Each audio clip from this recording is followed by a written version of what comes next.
Hi friends, welcome to Rani's kitchen. నేను మీ రాణి. ఈరోజు పాలకూరతో చాలా డిఫరెంట్గా టేస్టీగా ఉండే కర్రీ చేద్దాం. చాలా సింపుల్ ప్రాసెస్తో ఒక్క కోడిగుడ్డు ఒక్క పాలకూర కట్ట తీసుకుంటే చాలా టేస్టీగా కర్రీ రెడీ అయిపోతుందండి. ఆ ప్రాసెస్ అంతా చూద్దాం. వీడియోని ఫస్ట్ నుంచి లాస్ట్ వరకు చూడండి. ఇలా పాలకూర కట్టను తీసుకుని ఆకులన్నీ కూడా ఓపెన్ చేసుకుని మంచి ఆకుల్ని, ఫ్రెష్గా ఉన్న ఆకుల్ని తీసుకోండి. దీనిని శుభ్రంగా కడిగిన తర్వాత సన్నగా తరిగి పెట్టుకోండి.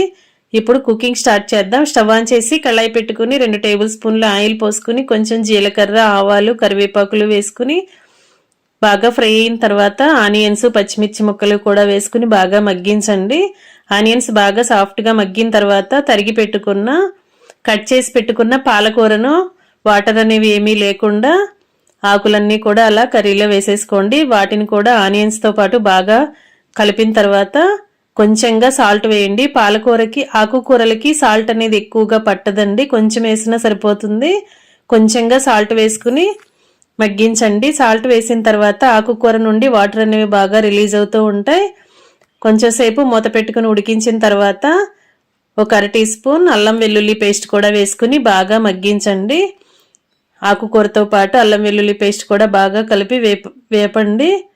ఇలా బాగా ఫ్రై చేసిన తర్వాత వాటర్ అన్నీ కూడా బాగా ఎగిరిపోయి ఆకుకూర అనేది ఫ్రై లాగా కనిపిస్తుంది కదా, అంతవరకు కూడా బాగా మగ్గించండి. ఇప్పుడు మీ కాటికి తగ్గట్టుగా కారం యాడ్ చేయండి. నేను 2 కట్టలు పాలకూరకి 1 టేబుల్ స్పూన్ కారం వేశాను. ఈ కారం అంతా కూడా పాలకూరలో బాగా కలిసేంత వరకు కలపండి.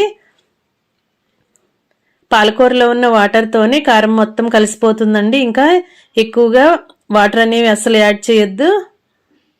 కారం అంతా ఆకుకూరకి కలిసింది కదా, ఇప్పుడు ఒక ఎగ్ తీసుకుని అలా బ్రేక్ చేసుకుని వేసుకోండి. ఆకుకూర అంతా ఒక సైడ్కి జరుపుకుని కళాయిలోనే ఎగ్ని ఒక పక్కగా వేసుకున్నట్లయితే ఎగ్ అంతా కూడా బాగా ఉడుకుతుంది.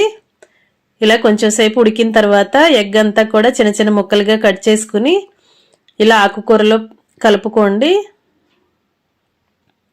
ఈ ఎగ్ అంతా కూడా ఆకుకూరలో కలిసేంత వరకు బాగా కలుపుకుని ఆయిల్ పైకి రిలీజ్ అయ్యేంత వరకు ఫ్రై చేయండి. ఇప్పుడు ఒక 1/2 టీ స్పూన్ ధనియాల పొడి, 1/4 టీ స్పూన్ జీలకర్ర పొడి వేసుకుని అవి రెండు కూడా కర్రీలో కలిసేంత వరకు బాగా కలపండి. ఇంకా స్పైసీగా కావాలి అంటే కొంచెంగా మిరియాల పొడి కూడా వేసుకోండి. కర్రీకి టేస్ట్ అనేది చాలా చాలా బాగుంటుంది.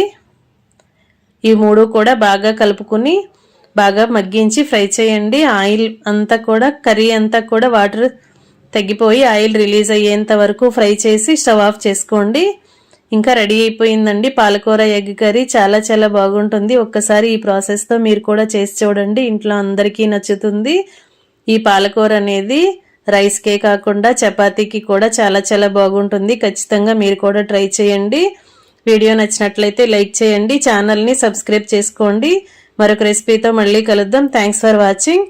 నేను మీ రాణి.